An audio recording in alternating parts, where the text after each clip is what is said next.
Halo, selamat sore Bapak Ibu sekalian yang saya kasihi. Shalom, ketemu lagi di channel saya, Dika Channel Stories. Kali ini kita akan bahas terkait exchange yang namanya SYIPS. Mungkin Bapak Ibu, jadi pertanyaan sih, kok Pak Dika bisa dapat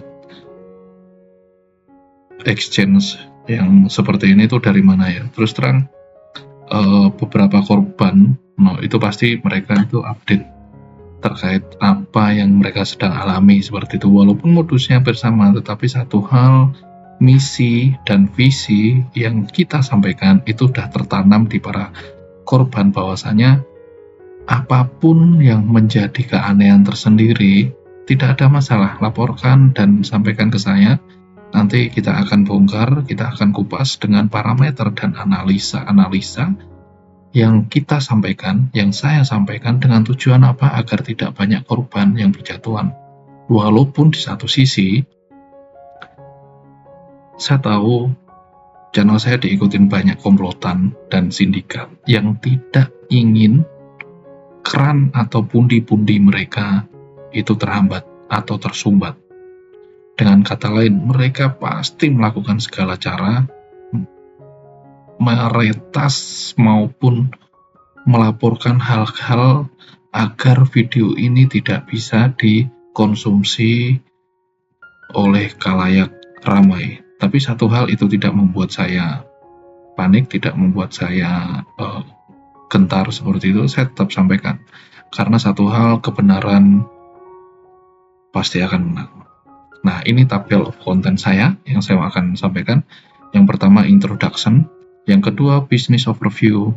Yang ketiga, checking legalitas. Keempat, marketing dan konsultan. Yang kelima, customer service. Selanjutnya yang keenam, testimoni. Ketujuh, kesimpulan. Dan yang kedelapan, kontak saya. Ini tabel of content yang akan saya bahas. Seperti itu. Kalaupun video ini bermanfaat, jangan lupa donasikan jempol Bapak Ibu untuk klik subscribe, like, share, dan komen. Karena saya percaya saat kita dedikasikan hidup kita buat kepentingan orang banyak, Tuhan yang ada di kita pasti akan menyertai kita. Selama kita melakukan kebenaran dan kita berani mengungkap kesalahan-kesalahan, penipuan-penipuan yang terjadi. Seperti itu. Tidak ada ajaran yang saya percaya bahwasanya kita semua diajarkan untuk berbuat baik.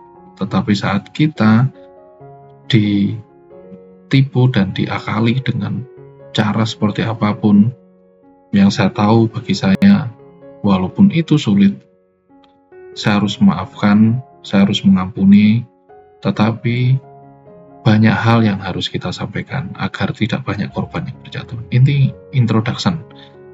Saya mau sampaikan bahwasanya beberapa cuplikan yang akan kita sampaikan. Bang, sebulan yang lalu saya daftar di Ajak Teman FB. Nah, Bapak Ibu bisa lihat bahwasanya media sosial yang dipakai itu dari Facebook ke grup investasi, dan saya ikut daftar di platform bursa kripto namanya SYIPS.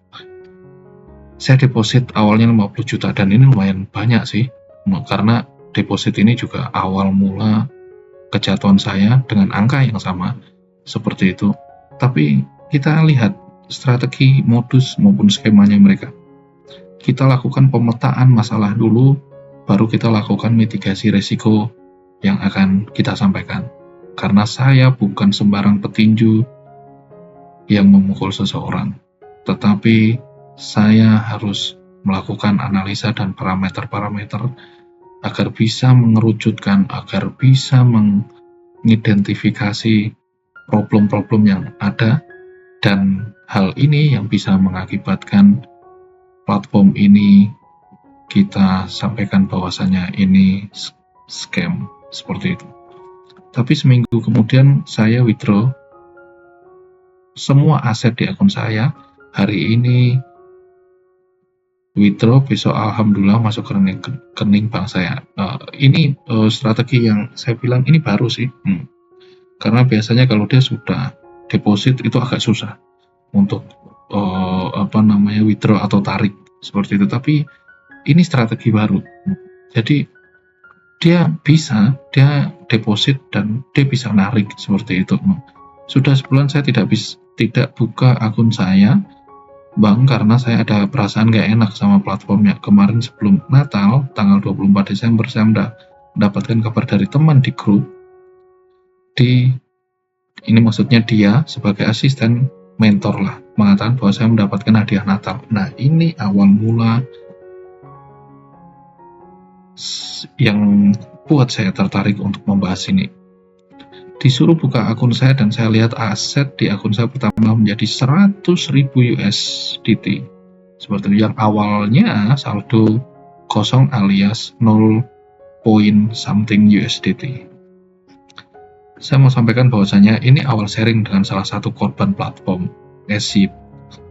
Perlu diketahui di sini langsung saya buka bahwasanya yang aslinya namanya SHIB tanpa ada N-nya. Kalau Bapak Ibu lihat, ini kan SHIB CN kayak gitu. Tapi kalau yang aslinya itu namanya SHIB tanpa memakai huruf tambahan N di belakangnya. Bapak Ibu perlu waspada karena modus penipuan itu pasti menduplikasi nama, bahkan tampilan dalamnya itu semirip-miripnya dengan toleransi di bawah 5% kekeliruan yang mereka buat. Jadi Bapak Ibu kalau terkecoh sedikit, selamat tinggal. Seperti itu. Masih banyak yang perlu kita bongkar soal platform SHIB CN ini. Disimak terus ya. Dan ini banyak seperti itu. Dan saya mau sampaikan bahwasanya ini yang kita langsung masuk di bagian bawah, dan itu wajib. Uang 1% itu juga nanti akan dikembalikan dan seluruh aset saldo kita. Kita disuruh kirim dana 1% itu hanya untuk sekedar pihak SEC USA ingin memastikan bahwa benar itu aliran dari kita sendiri. Jadi kita disuruh atau kita diwajibkan membayar 1% dari 100.000 USDT ini. Kalau sampai batas waktu tanggal 17 penyelesaian verifikasi tidak dilakukan, maka akun kita terutama di Indonesia ditutup sementara. Bahkan kalau ada indikasi pelanggaran akan bekerja sama pemerintah untuk melakukan pemeriksaan lebih lanjut. Modus dan skema barunya seperti ini. Sindikat, singkat cerita, teman saya cerita bahwasanya trading pertama loss sekitar 2 jutaan. Dan dari loss tersebut bisa ditarik langsung, di mana deposit sebelumnya 50 juta menjadi 48 juta. Di sini perlu diperhatikan sewaktu menarik langsung tidak ada bahasa pajak. Kalau Bapak Ibu melihat dari introduction yang saya sudah sampaikan, bahwasanya biasanya untuk platform yang pernah dan yang saya sampaikan sebelum-sebelumnya itu dijanjikan dengan profit seperti itu. Tetapi hal ini muncul keanehan tersendiri. Tapi ini membuat saya jadi saya mau men-challenge yang terkait bisnis prosesnya ini itu seperti apa sih? Seperti itu loh. Jadi tidak ada yang nggak mungkin kayak gitu kalau kita mencoba telaah dengan pola pikir akal sehat kita coba telusuri satu persatu seperti itu. Yang pertama tadi Bapak Ibu sudah melihat nama aslinya itu SHIB C, bukan tambah N di belakang seperti itu. Tapi itulah strateginya mereka. Tapi kita lanjut. Ini bisnis overview. Strategi dalam SHIB CN Exchange ini masih memakai marketing dan konsultan, di mana para korban digait oleh marketing melalui media sosial yakni Facebook. Setelah itu masih memakai metode yang sama, yakni menggiring korban ke dalam satu grup WA, di mana dalamnya sudah disetting anggota grup semua. Kalau ini bahasa ya nggak tabu lagi sih. Strategi lain yakni asisten mentor menginformasikan hadiah atau reward ke member. Akan tapi layanan pelanggan atau customer service mengkonfirmasi bahwasanya kita harus bayar 1% dari total aset untuk biaya verifikasi, di mana dia sebagai kado itu sebesar 100.000 USDT dan sifatnya wajib untuk bayar 1% dari total aset. Dan ini strategi mereka itu selalu diupdate agar apa? Agar korban itu kebingungan. Dan kalau yang tidak tahu itu langsung excited kayak itu, senang seperti itu. Tapi it's okay, kita telusuri, kita bongkar secara menyeluruh seperti itu, kita kupas tuntas lah. Perlu disadari, transfer ke rekening pribadi dan setelah ditransfer, bukti transfer harus diambil fotonya dan dikirim ke layanan pelanggan. Dilarang mengisi di kolom keterangan karena itu sensitif saat transfer uang. Terus menurut Bapak Ibu, kalau ini bukan strategi penipuan, terus apa? Tulis kolom komentar. Ini biasanya yang mereka masih punya titik celah. Bahwasanya kalau ini betul-betul ori atau betul-betul official seperti itu, resmi, tidak ada bahasa screenshot bukti transfer dikirim ke customer service. Semua udah otomatisasi seharusnya. Tetapi itulah yang namanya tindakan penipuan. Saya tidak membawa masyarakat atau publik istilahnya langsung menjelekkan ini, bukan. Tetapi kita bongkar. Sebenarnya yang kita bongkar itu yang menjadikan hal itu negatif. Kalau yang positif ada kok aslinya dan good, saya pikir seperti itu. Tidak ada masalah dengan yang aslinya seperti itu. Tetapi saya tahu hal ini itu harus dibongkar kayak gitu, biar masyarakat tahu mana yang betul-betul orisinil, mana yang tidak seperti itu. Dan ini saya udah checking legalitasnya. Di calon pedagang fisik pun juga nggak ada. Mau di pedagang fisik aset pun juga nggak ada kok seperti itu. Dan ini bukti. Pengecekan The Bapeti untuk calon dan pedagang fisik aset kripto juga tidak ada. Sehingga hal ini menjadi pertanyaan soal perizinan mereka. Ini hal yang sepele kayak gitu. Banyak yang kita sudah bongkar. Ini bahasa salah satu konsultan bahwasanya untuk mengulur waktu pencairan yang notabene 1% dari total aset dari si korban. Kalau dipikir ngapain pakai modus pembahasan seperti ini, hanya membuang waktu saja karena kelihatan kalau ini strategi alih-alih bahasa yang disampaikan agar korban keluar uang untuk ini. Berdasarkan Undang-Undang Pencegahan Pencucian Uang dan faktor evaluasi platform, layanan akun pengguna di wilayah Indonesia akan dihentikan sementara mulai 17 Januari di jam tersebut. Ya, istilahnya, ayolah, saya mengajak untuk masyarakat ramai untuk pola pikirnya dibuka kembali, bahwasanya tidak semua platform, tidak semua tempat yang kita taruh uang untuk investasi, untuk menaruh uang untuk profit seperti itu legalitasnya ada. Tidak semua.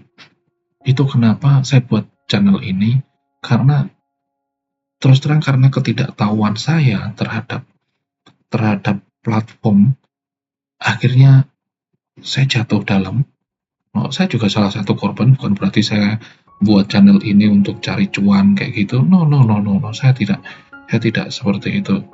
Salah satu visi misi saya itu mengajak para korban yang mungkin sudah masuk, dia tidak jatuh terlalu dalam. Saya coba tarik. Tetapi semua kembali ke masing-masing, apakah mau ditarik ataupun tidak. Kalau mau ditarik, puji Tuhan. Kalau enggak, ya saya coba sampaikan. Saya itu tidak ada hubungan saudara, punya hubungan darah dengan Bapak Ibu atau saudara sekalian, nggak ada. Saya juga nggak ada hubungan persaudaraan dengan orang tua, keterikatan nggak ada, tapi ada empati, ada kepedulian di situ, agar tidak jatuh seperti apa yang sudah saya alami. Kalau Bapak Ibu mau tahu, semua saya bahas di video nomor 25. Semua bukti transfer saya sudah open kok, nggak ada yang saya tutupi. Karena, ayo, Indonesia masih banyak kok orang baik, saya bilang. Ini marketingnya, Bapak Ibu bisa lihat. Ini asisten manajer di grup edukasi asisten mentor, di mana ada WA group, yang mana isi dalam WA group cukup banyak. Nama WA grupnya Guru Kekayaan. asisten manajer ini sering tampil di WA group tersebut. Nah, ini konsultannya. Ini mentor, kalau di WA group dipanggil prof, itu bahasa udah suhunya lah istilahnya. Dimana seolah-olah prof ini yang menjadi ujung tombak agar setiap orang percaya dari hasil analisa dan statement yang dikeluarkan di dalam WA group. Bapak Ibu bisa lihat hal seperti ini udah biasa saya sampaikan di video-video sebelumnya. Ini customer service. Saya tidak tahu kalaupun Bapak Ibu ada yang sudah masuk di platform ini, bisa tulis di kolom komentar. Tapi kalaupun belum, ayo kita sama-sama, bahwasanya siapa tahu tetangga, saudara ada yang mengalami seperti ini. Saya mau sampaikan bahwasanya tidak usah dijudge lah, tidak usah dihakimi, tapi ayo tarik. Kalau bisa tarik dan yakinkan. Justru tantangan Bapak Ibu itu kalau ada saudara, teman, tetangga maupun siapapun itu yang mungkin akrab dengan Bapak Ibu. Waktu Bapak Ibu mau tarik, dia tidak mau, itu menjadi tantangan tersendiri. Seperti itu. Bagaimana cara Bapak Ibu untuk meyakinkan saudara, teman itu untuk bisa terlepas dari hal-hal ini? Itu yang menjadi tantangan. Tapi itu menjadi keseruan sih memang sih, karena terus terang tidak 1-2 korban yang sudah menghubungi saya, bahkan anak, cucu itu juga ada lah yang menghubungi saya minta bantu. Tapi itulah panggilan, kayak gitu, panggilan untuk kita bisa mengimplementasikan apa yang kita sudah sampaikan. Kita belajar untuk berbuat baik bagi semua orang. Ini nomor WA layanan pelanggan. Jadi kalau kita mau withdraw atau deposit, konfirmasi dulu ke dia. Ya ngapain lah, namanya kita punya duit kok. Kita mau withdraw kapan aja, kayak kita punya ATM kayak gitu kan. Mau kita mau ambil 500.000, mau kita ambil 200.000 di ATM kapan saja, di mana saja, ya harusnya anything else seperti itu loh. Ya nggak ada masalah lah kayak gitu. Seperti kita mau deposit, nanti dia yang kasih tahu kemana kirimnya dan langsung diproses ke akun kita dalam bentuk USDT. Ini WA dari manajer clean. Saya juga nggak tahu ini apa bahasanya clean ini. Dari SYPCN yang mengajarkan kita cara-cara mengoperasikan apa yang kita belum pahami di akun kita SYPCN, dan setiap mau withdraw confirm dulu ke dia. Terlalu ribet dan terlalu menyusahkan kalau saya bilang. Testimoni, ini nama webnya seperti itu, dan ini kode layanan untuk konsultasi. Bapak Ibu bisa lihat. Nah, ini juga aneh, namanya SYPC. Nah, ini linknya SYPCN seperti itu. Bapak Ibu bisa lihatlah. Kalau ini dibilang perusahaan yang besar, perusahaan yang ada duitnya kayak gitu, ya ngapain lah ngilangin satu huruf aja, N ini dihilangin, apa susahnya sih kayak gitu. Bapak Ibu bisa paham sampai sejauh ini seperti itu. Dan selanjutnya Bapak Ibu bisa lihat yang di ikon centang ini Bapak Ibu bisa lihat setelah transfer uang berhasil, silahkan ambil foto slip pengiriman uang dan kirim ke aku. Apakah sekarang kamu sudah menyelesaikan transfer? Karena kamu sudah lama tidak melakukan pembayaran, akun tersebut telah diambil kembali. Jika kamu sudah siap untuk melakukan pembayaran, silahkan hubungi lagi. Ibaratnya para sindikat ini, para komplotan ini itu matanya berbunga-bunga. Matanya itu langsung merah kayak itu waktu melihat si korban transfer dan mengirimkan bukti transfer. Itu paling senang mereka, paling senang. Tetapi sewaktu video ini saya buat, saya yakin mereka pusing 7 keliling. Ini kesimpulan yang saya mau sampaikan. Yang pertama soal legalitas. Pastikan platform tersebut legalitas dan perizinan terjamin di Bapeti dan diawasi langsung oleh OJK. Apabila ditemukan ada keanehan pada saat transaksi, segera stop daripada terjebak semakin dalam lagi dari sisi finansial. Bapak Ibu perlu waspadai di mana tempat Bapak Ibu menaruh uang hasil keringat Bapak Ibu, pastikan dulu perizinannya. Ya seperti Bapak Ibu mau beli rumah kayak itu, pasti Bapak Ibu tanyakan dululah legalitas dari tempatnya tersebut, jangan sampai tumpang tindih seperti itu. Dan yang kedua, ini terkait pajak. Berdasarkan peraturan Menteri Keuangan, Bapak Ibu bisa lihat nomornya, pemerintah Indonesia sudah mengenakan pajak pertambahan nilai PPN bagi pembeli kripto dan pajak penghasilan PPh pasal 22 pada penjual kripto. Apabila platform tersebut tidak membahas pajak, berarti sudah dipastikan ada keanehan pada platform tersebut. Bapak Ibu, monggo silakan kalau mau ada yang ngecek. Ini saya sudah taruh peraturan Menteri Keuangan seperti itu. Ini soal pajak. Dan kesimpulan yang terakhir, ini terkait bukti transfer. Platform yang resmi tidak meminta bukti transfer karena sudah tersistem, sehingga di tag kevalidannya terjamin. Apabila masih ditemukan platform tersebut meminta untuk mengirimkan bukti transfer, maka platform tersebut dipertanyakan keabsahannya. Bapak Ibu, ini kesimpulan yang saya mau sampaikan. Silahkan dicerna kembali apakah platform ini legalitasnya ada atau tidak, apakah platform ini pajaknya ada atau tidak, dan apakah platform ini meminta bukti transfer atau tidak. Bapak Ibu bisa menilai sendiri. Dan ini kontak saya. Saya tidak lupa selalu mencantumkan kontak saya, karena kalau Bapak Ibu mungkin perlu sharing, perlu curhat, dan perlu lain sebagainya, saya percaya walaupun kita komunikasi by phone, chat, maupun apapun itu menambah tali silaturahmi kita, menjalin persaudaraan kita.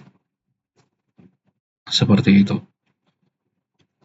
Dan di akhir, saya mau sampaikan bahwasanya apapun yang saya sampaikan semua akan kembali ke masing-masing. Tetapi Bapak Ibu, coba ambil waktu sebentar apabila Bapak Ibu yang menjadi korban. Tenangkan pikiran Bapak Ibu, ambil air minum, dan berdoa bahwasanya apa yang sudah dilakukan ini minta petunjuk benar atau tidak. Nanti setelah itu silahkan kalau mau ngobrol dengan saya, tidak ada masalah. Pasti saya balas, walaupun mungkin saya ada kesibukan, tapi pasti akan saya balas kalau itu chat. Seperti itu. Itu saja yang saya mau sampaikan. Kalau Bapak Ibu merasa video ini bermanfaat, seperti itu, tidak ada salahnya bantu channel ini untuk bisa dapat atensi dari Polri, untuk bisa menelusuri para sindikat-sindikat ini. Tidak ada yang mustahil. Kita bersihkan negara kita tercinta ini dari tindakan-tindakan penipuan-penipuan yang merugikan banyak orang. Terima kasih buat semuanya. Jangan lupa untuk subscribe, like, dan share kemana saja. Seperti itu. Dan silahkan komen. Terima kasih buat semuanya. God bless you all. Bye-bye.